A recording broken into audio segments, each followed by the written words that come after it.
All right, so let's go through some of the evidence for natural selection as a mechanism for evolution. So the first are what are called homologous structures. All right, so let's look at this word. Homo means same. So these are going to show a homology, right, or a similar ancestry, meaning that they are probably all structured the same way because they all came from a common ancestor. So if you look at, here's a human arm, we've got humerus, radius, ulna, carpals, metacarpals, phalanges, in that order. Here's a cat.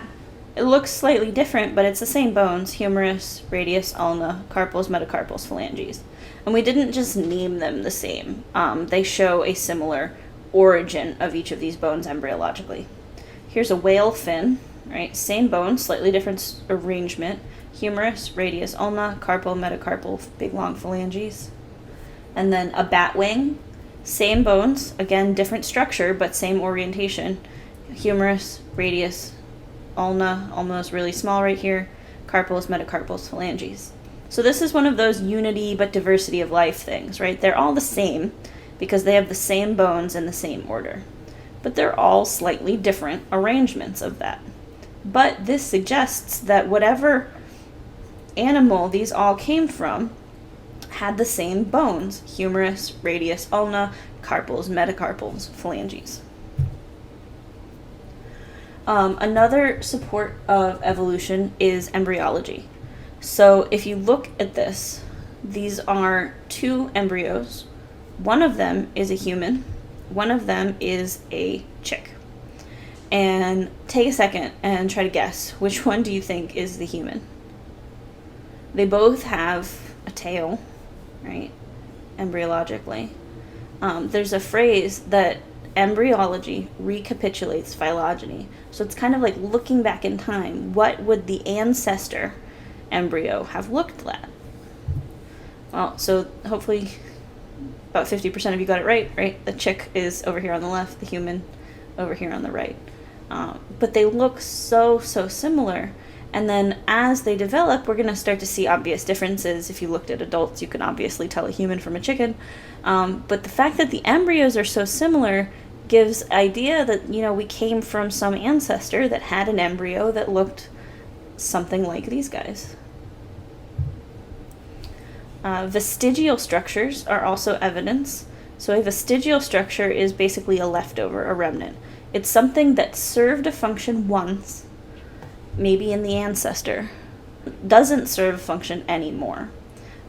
Whales have a vestigial hip bone. I don't know how many whales you've seen walking around on hind legs, but not any lately. And so this hip girdle here doesn't serve the function that it used to. This is a snake, and down here, those are some vestigial leg bones. They're called cloacal spurs now, but they're not legs anymore. What they actually use, some snakes will actually use these for reproduction. But vestigial means that it probably lost its original function. Sometimes a vestigial structure will actually gain a secondary function, like these cloacal spurs. Think about the forearms on a T-Rex. Do you think those function for what they were originally intended to do?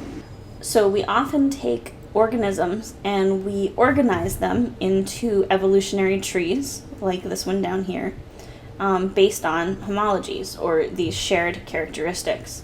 So when we look at this tree, we've got some kind of outgroup out here. This is going to be the most basal group. And then as we move along here, we're going to see more and more characteristics arrive. A branch point, right, like these numbers, this is what we consider the ancestor. So we don't know exactly what this organism was, but the lungfish and then the rest of these tetrapods all have this one ancestor in common. And then sometimes we'll draw these characteristics on these trees, so digit-bearing limbs. So that means that everything from here on over, from this branch, is going to have digit-bearing limbs. Your digits are your fingers. There's another branch point. This is going to be the common ancestor between amphibians and all these other amniotes. We call them amniotes because this is the development of a characteristic of the amniotic egg. And if you didn't think that you had an amniotic egg, you do. We just retain it inside of a uterus. All of these other organisms have eggs. Here we've got a branching point where a characteristic over here is going to be scales. So all reptiles are going to have scales, including birds. Birds are reptiles. Another characteristic down here is feathers. Feathers are going to distinguish between, reptiles, crocodile reptiles, and birds. And then this would be some common ancestor that had feathers, but isn't one of the birds that we see of today. And a lot of the times these are based on physical characteristics like homologies, but more recently, in the past couple of decades, we've started basing these on not only anatomical evidence, but also DNA sequences. So convergent evolution is when organisms don't come from a common ancestor. They're analogous. They have traits that are similar, but they evolved that way because they live in similar environments.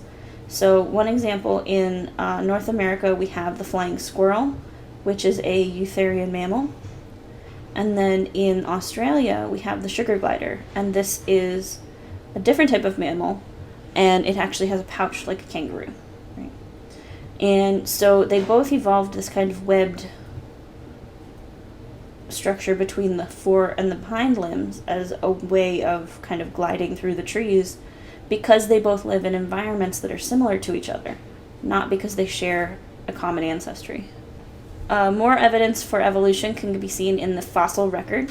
Fossils can show change over geological time, so we can look back at organisms that no longer are alive today and see evidence of change. One that's interesting is cetacean, so this is whales and dolphins, to look where their close relatives are. These bones are from the ankle, so these are called tarsals. This is a dog. This dog has this kind of rounded heel right here like we do, and then this is the ankle, where the ankle attaches to the leg, right there. This is what most mammals look like. Ungulates, right? So ungulates are going to be things like pigs and deer. They have hooves, right? So here's a pig, here's a deer, and this is a whale ankle bone. But it's not from every common modern day whale. This is from a fossil whale. And it actually looks very similar. They've got these two ridges, very similar to the ungulates. So this gives us an idea that, before we had any genetic sequences, and we may not be able to get DNA sequences from something this old, but looking at the morphology, we can say that this might be related to an ungulate because of this bottom down here. Biogeography. So let's take these words, right? Bio means life. Geo means earth. So we're looking at the arrangement of life on Earth, is the distribution of life. So we believe that the land on Earth was at one point a supercontinent called Pangaea. And if you think about it, organisms would have been able to move around on here fairly easily. And that since then we've seen continental drift. So biogeography supports evolution when we find fossils in South America for organisms that are maybe more similar to those that live in North America. Because at one point, these organisms probably shared a common ancestor. This also supports why the mammals in Australia are so different. After Australia left Pangaea, the mammals there likely evolved in a different direction than almost everywhere else on Earth. We don't see marsupials on most of the planet, except for like possums in North America. Almost all of the marsupial diversity is located in Australia, because whatever environment occurred down there, the marsupial mammals were better able to adapt than the eutherian mammals. Island biogeography is a specific section of biogeography. And this is something that Darwin noticed when he was looking at the Galapagos Islands. Right, so let's say this is South America, and these are the Galapagos. You're going to see organisms on the islands that look similar to the mainland. And it might make more sense for organisms that live on islands that are closer to be more similar to the mainland, because the ones on the mainland can get to there easily. Whereas islands that are farther away, right, this is much further, animals are going to have a harder time getting here. So these animals are going to get to spend more time in that environment, isolated from the mainland. They're going to evolve depending on whatever that environment is, and then become slightly different from what you see on land.